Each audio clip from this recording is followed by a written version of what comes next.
We are now entering a phase globally where nations across the OECD are looking to harmonize tax regulations across the board and to curb the extraordinary privilege that certain states within the OECD, as well as certain global multinational companies, have been able to enjoy extraordinarily low taxation as a result of some features and rules that govern the international taxation system. The problem is that, for the last 2 or 3 decades, two things have happened. One is globalization.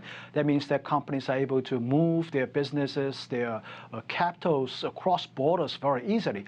Second is the development of the digital economy. In other words, now you can sell things without being present in a particular country, sell into a country without being physically present in that country, and recognize revenues in that country without paying a dime of taxes.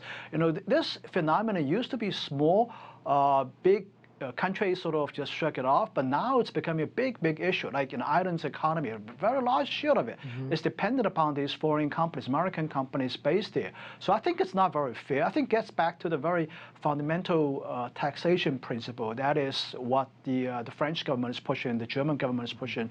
That is, taxation has to be associated with economic activities where they are taking place. Apple has $246 billion of cash, and a good portion of that happens to reside in Ireland.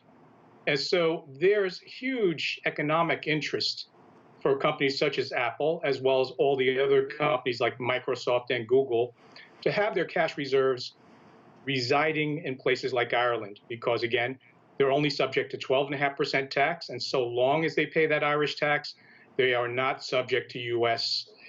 income tax.